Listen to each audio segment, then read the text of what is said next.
Բարի առավոտ, սիրելի հեռուստադիտողներ, եւ անդրադառնանք մեր երկրորդ արդեն շատ ավելի հետաքրքիր նաեւ թեմայի հայկական ժողովրդական պարը ոչ միայն արվեստ է, այլ նաեւ ազգային ինքնության, պատմության եւ մշակութային հիշողության կարևոր հենասյուներից մեկը։ Մայիսի 14-ին Արամ Խաչատրյան համերգասրահում հանդիսատեսին սպասվում է գարնանային ամենավառ ու գունեղ մշակութային իրադարձություններից մեկը։ Հայաստանի բարեկամություն պետական անսամբլի Գարուն Երևան շքեղ համերգային ծրագիրը։ Սպասված համերգի ու յուրահատուկ բեմադրությունների մասին կզրուցենք մեր հյուրերի հետ։ Ես էլ սիրով ներկայացնեմ տաղավարում են ժողովրդական երաժշտության եւ բարի ազգային կենտրոնի Հայաստանի բարեկամություն պետական անսամբլի պարախմբի արտիստներ Ավագ Համբարձումյանը, բարի առավոտ, բարի լույս, եւ Սաթենիկ Ղազարյանը, բարի լույս, շնորհակալ ենք հյուրընկալվելու համար, շնորհակալ ենք, որ օրը մեզ հետ եք սկսում, գիտենք, որ շատ լարված եք, հաստատ փորձերի մեջ եք, բայց գտել եք ժամանակ եւ եկել եք մեզ պատմելու, թե ինչ է սպասվում եւ ինչ է լինելու մայիսի 14-ին Գարուն Երևան համերգային ծրագիր։ Ինչով է առանձնանալու նախորդ համերգային ծրագրերից։ Քանի որ ասացինք, որ խորագիրը Գարուն Երևան է, հետաբաբար պարացանկից ընտրվել են այն համարները, որոնք ավելի այսպես գունեղ են, ավելի դրական տրամադրություն են փոխանցում հանդիսատեսին։ Համերգը երկու մասից է բաղկացած լինելու։ Առաջին հատվածում մեծամասամբ հայ կոմպոզիտորների աշխատանքներ են եւ դրանց վրա կատարված բեմադրություններ, իսկ երկրորդ բաժնում արդեն տարբեր ազգերի պարեր ու ինչպես նաեւ ժամանակակից պարային բեմադրություններ։ Հետաքրքիր էր։ Շատ հետաքրքիր։ Իսկ ինչ ազգային ուրիշ պարեր։ Իրականում բավականին շատ են մեր անսամբլում տարբեր ազգերի պարերը, մի քանիսը թվեմ, հանդիսատեսի կողմից շատ սիրված գնչուական, հունական, վրացական, ռուսական, մոլդովական, իսպանական։ Այնպես է կանելու մարդիկ չկարողանան նստել։ Միանգամից պարելու ցանկություն առաջանա կամ ուղղակի, չգիտեմ, ես շատ եմ եղել ձեր համերգներին, այնքան լավ էմոցիաներ եմ ստացել, հատկապես երբ լսում եմ իմ սիրելի երաժշտությունը, այդ էլ է շատ կարևոր, բնականաբար հարմոնիկ արվեստ է սա։ Երբ իմ սիրելի երաժշտությունն եմ լսում կամ արդեն տեսնում եմ իմ կողմից սիրված բեմադրությունը, լինելու է այդպիսի բեմադրություններ, թե ամբողջովին նոր է կազմված։ Ամբողջովին նոր չէ, բայց կան բեմադրություններ, որոնք կամ քիչ են պարվել, կամ վերջերս են վերականգնվել։ Օրինակ, տարբեր ազգերի պարերից վերջերս չինական բեմադրություն ենք ունեցել, լիրիկական պար է իր բնույթով, ելի բավականին հետաքրքիր ու իրենց մշակույթը գեղեցիկ ներկայացնող համար է։ Եվ վերջերս վերականգնված, նախորդ տարի վերականգնված համարներից Կոմիտասի Չինարես երաժշտությամբ, ելի բավականին գեղեցիկ դասականացված բեմադրություն։ Ավակ, իսկ որոնք են այն այցեքարտային բեմադրությունները, որոնք որ արդեն շատ սիրված են եւ միգուցե սպասված են։ Այցեքարտ դարձած բեմադրություններից մեկը Սաթենը նշեց, գնչուական պարն է, որը մոտավորապես 8 րոպեանոց համար է, հրեական հարսանիքը, շատ ունենք այցեքարտ դարձած համարներ, բայց ընդհանրապես բարեկամություն անսամբլը արդեն շատ սիրված եւ այցեքարտային, այսինքն արդեն այդ անունը լսում ես եւ միանգամայն ուզում ես տեսնել եւ նորություններ նաեւ գտնել եւ ինչու՞ ոչ թեկուզ նորություններ չլինի, գնաս եւ վայելես կրկին, որտեղ ինչքան տեսնում ես, այնքան ավելի է կատարելագործում եւ ավելի ենք մենք էլ վայելում։ Միանշանակ ամուր հնասյուն է մեր ազգային պարարվեստում, հենց բարեկամություն անսամբլը, ու հետաքրքիր է ինչ պատասխանատվություն եւ ինչ զգացողություն եք ունենում ամեն անգամ բեմում պարելիս։ Պատասխանատվությունը մեծ է, շատ, որովհետեւ մենք ներկայացնում ենք առաջին հերթին անսամբլը, ներկայացնում ենք բոլոր այն ստեղծագործությունները, որը բեմադրվել է շատ տարբեր խորեոգրաֆների կողմից եւ նաեւ Նորայր Մեհրաբյանի բեմադրություններն են։ Դրա համար շատ մեծ պարտավորություն է մեզ ներկայացնել ճիշտ ու գրագետ եւ ներկայացնել այնպես, ինչպես որ բեմադրել են։ Բնականաբար հուզմունքը շատ մեծ է, յուրաքանչյուր համերգի ժամանակ ունենում ենք տարբեր էմոցիաներ, տարբեր ապրումներ։ Եվ նաև նշենք, որ ամեն ոք չի կարող լինել բարեկամություն անսամբլում, ես ճիշտ եմ։ Իրականում բավականին բարդ է հայտնվել ու ինտեգրվել անսամբլի կազմում ու շատ-շատերի համար դեռ փոքր տարիքից, գուցե երազանք, գուցե այսպես ձևակերպեմ, երազանքի պես մի բան է հայտնվել բարեկամություն անսամբլում ու լինել Մեհրաբյանի ձեռագրի կրողը, որովհետև իր բեմադրությունները ուղղակի դիվերտիսմենտային պարեր չեն, իրենք մեծ ասելիք ունեն, սկսված երաժշտությունից մինչև բեմադրության միտքը բավականին այսպես դետալային մտածված է ու այդ ամենը ինքը մեզ շատ գեղեցիկ փոխանցում է ու մենք էլ մեր հերթին պիտի կարողանանք դա հանդիսատեսին փոխանցել։ Այ ինչպես պետք է կարողանանք։ պարեշարժումն է, ճշգրիտ բեմադրությունն է, այն ինչպես ձեզ ասացի քորեոգրաֆը ասել դուք այդպես անում եք, թե նաև հուզական, էմոցիոնալ եւ արտիստիկ էմոցիոն, որը կարող եք փոխանցել հանդիսատեսին։ Ես կուզեմ նախորդ հարցին պատասխանելով գալ, իմ համար բարեկամություն անսամբլը իսկապես եղել է երազանքների անսամբլ, դեռ այն ժամանակ, երբ որ մենք սովորում էինք Պարարվեստի պետական քոլեջում, ու միշտ տպավորություն է ստեղծվել, իհարկե նայելով արտիստներին, նայելով այդ մեծ աշխատանքը, համերգները, միշտ տպավորություն է ստեղծվել, որ ես երբեք այնտեղ չեմ կարող լինել, եւ տեխնիկական առումով, պարային առումով, որովհետեւ շատ բարդ է ու հիմնականում հիմքը դասականի վրա է դրած, որը շատ կարեւոր է առհասարակ պարարվեստում, բայց որ ասում են երազանքները իրականանում են եւ բարեկամությունը դռներ բացեց իմ առջեւ ավելի աճելու, զարգանալու եւ որպես արտիստ, որպես պարող գրագետ ներկայանալու հանդիսատեսին։ Ընկերանի ջան, օգտվեմ արդից ողջունեմ ձեզ, Անի Մինասյանին եմ այս պահին ողջունում, ձեր փորձավարն է, չէ՞, ինչպես նշեցիք, իմ դասախոսն է եղել Թատերական ինստիտուտում եւ հենց ասացիք այդ ֆրազը, հիմքը դասականն է, միշտ հիշում եմ տոնջվելով այսպես առավոտյան այդ դասականով սկսում էինք մեր փորձերը, ընկերանին ասում էր, հիմքը դասականն է։ Շատ հետաքրքիր նաև հայկական այն ժողովրդական պարերն եք նաև ասեցինք, ըստ ձեզ, որն է ամենահուզականը սուբյեկտիվ առումով եւ որն է ամենաբարդը բեմադրելու առումով։ Ժողովրդական պարերի մեջ հայկական ժողովրդական պարերի ավելի բարդ Դե լավ, ճիշտ չհասկացա հարցը։ Ես գիտեք ինչ անեմ, լայնացնեմ այդ օղակը, առհասարակ այն բեմադրությունների մեջ, որ դուք ունեցել եք, ունեք, որն է եղել ձեզ համար, որ իհարկե պարել եք, ամենաբարդը, կլինի հայկական, կլինի, չգիտեմ, արտասահմանյան, ազգերի պարեր տարբեր, որն է եղել ամենահուզականը, ինչպես ասացի, շատ լավն էր, եւ ամենաբարդը։ Ես մի հատ լավ օրինակ բերեմ, ընկերանին է բեմադրել, կոչվում է կյանք, ինքը դուետ է։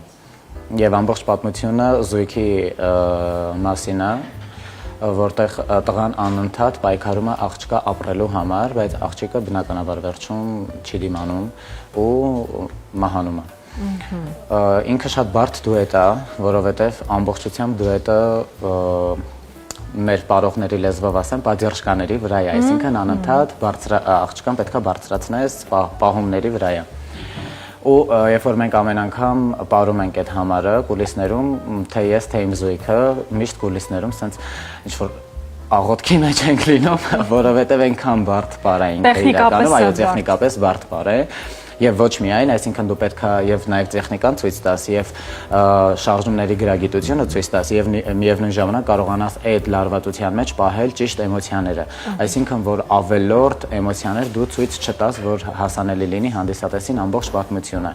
Դրա համար ամեն անգամ պարելուց կամ ամեն անգամ երբ որ համերգային ծրագրի մասին արդեն իմանում ենք թե ինչ պետք է պարենք, երբ որ տեսնում ենք ծրագրի մեջ գրած է կյանք, պատրաստվում ենք։ Հոգեբանորեն պատրաստվում ենք, որ պետք է ներկայանանք եւ առհասարակ մեր բոլոր պարերն են շատ բարդ եւ տեխնիկապես շատ հագեցած են, ամեն մեկը յուրովի ունի իր պատմությունը, ամեն մեկը յուրովի ունի իր տեխնիկան, պարային, դրա համար կարծում եմ, որ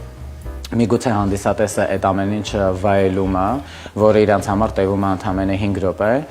բայց մեզ համար դա շատ պատասխանատու է ու շատ այդ 5 րոպեի առաջ ահռելի աշխատանք։ Այո, ահռելի աշխատանք է տարվում ամիսներ շարունակ, որ կարողանանք ժամուկես կամ 2 ժամ համերգային գեղեցիկ ծրագիր ներկայացնենք հանդիսատեսին, որը իհարկե մենք ենք միայն տեսնում, հանդիսատեսը վայելում է այդ էսթետիկ հաճույքը։ Արդեն պատրաստի արդյունքը։ Այս համերգին որքան ժամանակ եք պատրաստվել։ Իրականում, քանի որ վերջին շրջանում բավականին այսպես խիտ է բարեկամության գործունեությունը, շատ ժամանակ չի տրվել կոնկրետ այս համերգին պատրաստվելու համար, որովհետև մենք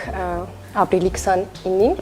Պարեցինք Պարի միջազգային օրվա նվիրված Պարարվեստի ուսումնարանի հետ միասին համատեղ համերգ ունեցանք, մինչ այդ դրան էինք պատրաստվում, այնուհետև ունեցանք համերգ պետական 3 կոլեկտիվների հետ միասին, բարի պետական անսամբլի, երգի բարի պետական անսամբլի եւ բարեկամության մասնակցությամբ եւ դրանից հետո, այսպես ասած, նոր ժամանակ ունեցանք, որպեսզի զբաղվենք այս համերգային ծրագրով։ Օր չկար, դրանից հետո որն է 3-ից եք Իրականում փորձերը շատ խտացված են անցկացնում, ընկեր Զոհրաբի, մեր գլխավոր բալետմեյստերի գլխավորությամբ շատ խիտ ենք անցկացնում փորձերը եւ շատ օրգանիկ, որպեսզի կարողանանք պատշաճ կերպով ներկայանանք հանդիսատեսին, որովհետեւ երբ որ մենք ունենում ենք համերգներ եւ ամեն համերգին ունենում ենք լավ արձագանքներ, այսինքն քայլ առ քայլ բարձրացնելով եւ կատարողական մակարդակը եւ առհասարակ համերգի ընդհանուր տեսքը, մենք ուղղակի իրավունք չունենք հաջորդ համերգը վատ ներկայանալու, որովհետև լավը պահելը միշտ դժվար է։ Դրա համար մենք պետքա այս փորձերը խտացված անցկացնում ենք, այո։ Որը որ միանգամայն բեմից երևում է, իհարկե, արդեն հանդիսատեսի համար պարզ է եւ այս տարիների ընթացքում բարեկամության անսամբլը, ինչպես նշեցի։ Նաև խոսեցինք մենք տեխնիկայից, բեմական, այսինքն տեխնիկայից, բայց տեխնիկայից բացի նաև ձեզ որքանով է կարևոր բարի մեջ ընդհանրապես եւ դերային եւ այդ ուզական փոխանցումը հանդիսատեսին։ Իրականում Նորայր Մեհրեբյանը շատ կարևորում է պարողի ներաշխարը, որովհետև նշեցի, որ իր բեմադրությունները զուտ դիվերտիսմենտային չեն, հետեւաբար լիքը ասելիք ունեն ու եթե մարդու ներաշխարը այնքան լիքը չի, որ ինքը հանդիսատեսին իր զգացածը լիարժեք փոխանցի, հետեւաբար դա կլինի թերի ու խոսքը բնականաբար տեղ չի հասնի, իսկ իր բեմադրություններում կլինի դա մերդար, կլինի կռունկ, կլինի ծիրանի ծառ, երաժշտության վերնագրերից ինձ թվում է արդեն պարզ է ինչքան գեղեցիկ ստեղծագործություններ են ու ինչեր են բեմադրված իրենց ներքո, հետեւաբար դրանց ճիշտ ու սիրուն մատուցելու համար պետքա ունենալ են հոգին ու ինչպես Մեհրեբյանը կասեր, հայի հոգին, որպեսզի հասու լինի մնացածին այն ամենը, ինչ մենք ենք իրականում այդ պահերին ապրում։ Սաթան ջան, ես սիրով ձեզ էլ կլսեմ ձեր ամենասիրված,